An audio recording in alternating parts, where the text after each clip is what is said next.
I rise to give my contribution on the finance bill proposal, which has been tabled in this House. Madam Speaker, for a long time, finance bill has not been a subject of discussion in this country.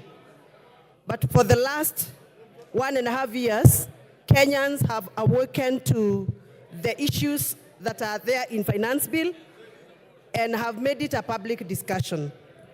Madam Speaker, I had attempted to speak earlier on in the floor because I am a user of sanitary towels.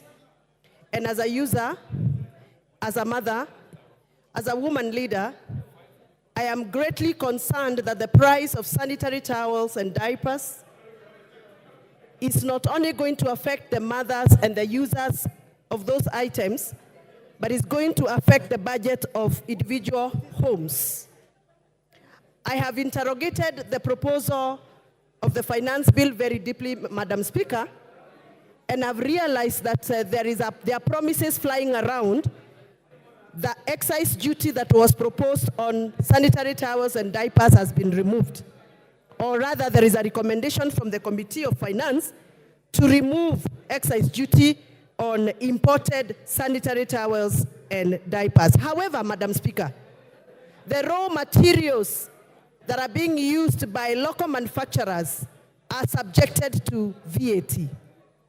And if those raw materials are going to continue being subjected to VAT, the manufacturers will have no choice but to pass the cost of that VAT to the users.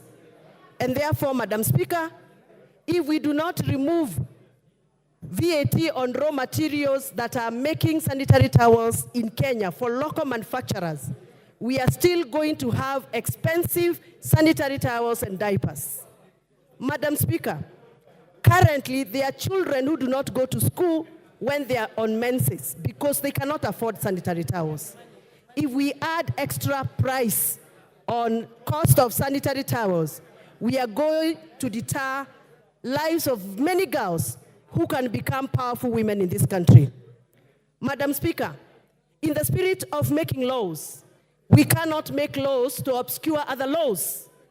I have gone through the finance bill proposal and have noted that there are various proposals that have been put in the finance proposal that are going to deter us from implementing the laws we have made previously in this House.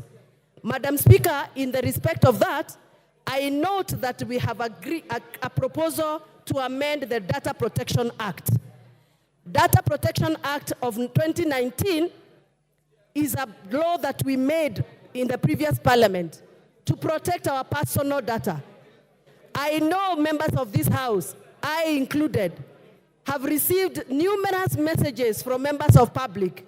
Where they got our numbers from, I don't know. Whereas we cannot blame them because maybe they are operating from a situation of pressure. It is against the law to share members' numbers. As they do that, Madam Speaker, we are protected by the law. What about if we allow us to amend that law and allow anybody to access our personal data, including financial data? And therefore, Madam Speaker, I am of the opinion that we must be very careful so that you don't make laws that are going to make other laws not operational.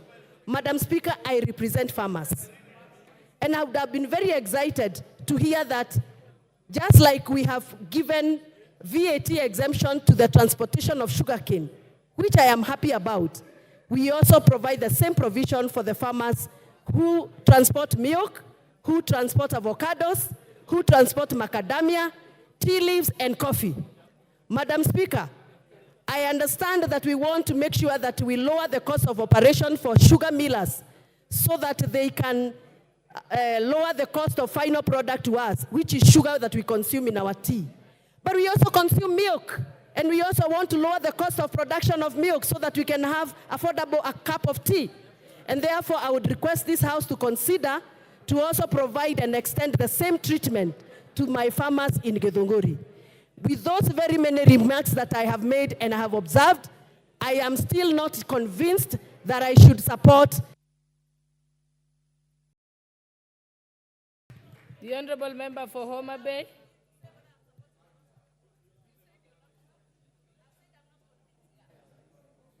The Honorable Member for Homa Bay.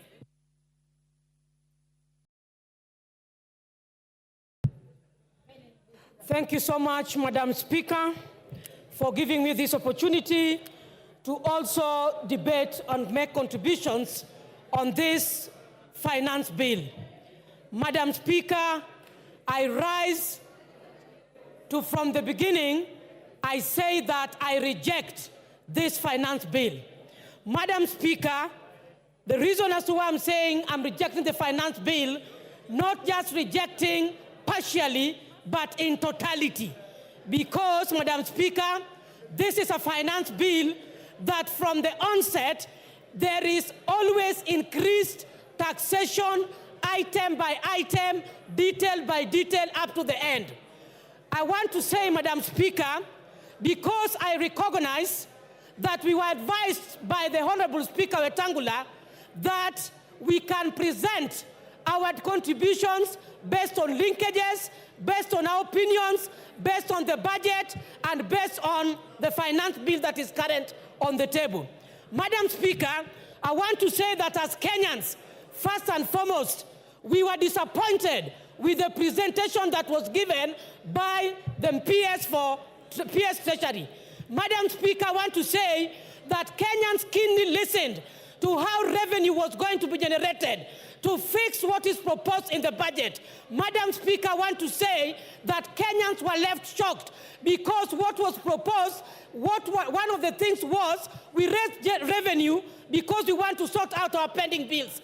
Madam Speaker, it is on the floor of this House that we were told that we have to wait for consolidation of the pending bills in this country by October. For that reason, Madam Speaker, I reject even the reason as to why we are increasing the taxes so that we can foot our pending bills. Madam Speaker, I want to say that this House, the leaders must rise up and support. And I want to ride on the presentation by MP Honorable Sylvia, who said that personally she does not understand what a finance bill is.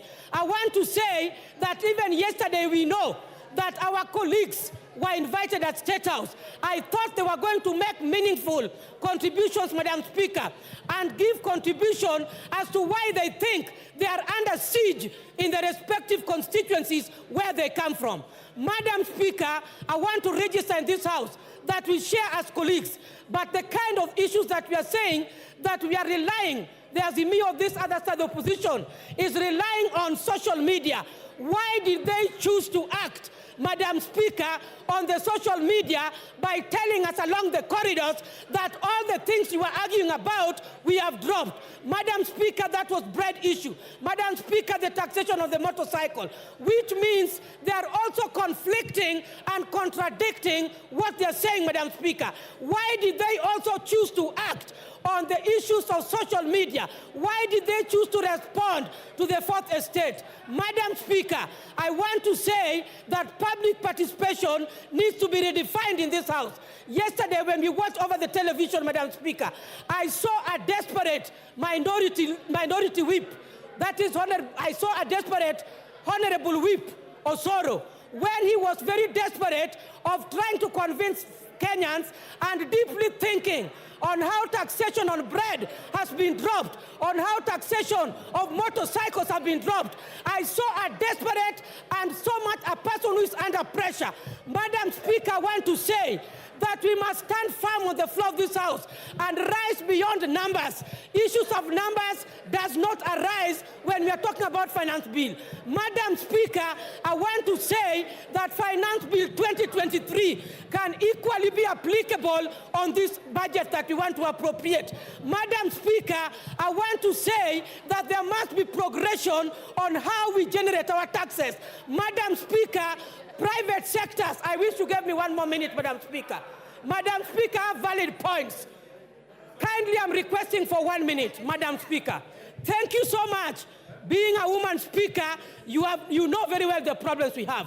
I've transversed in these industries. Private sectors are key.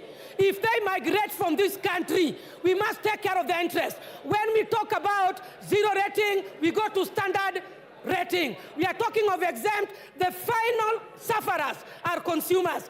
President Yoweri Museveni said that Kenyans must learn to produce and manufacture their raw materials. Where is this in finance bill?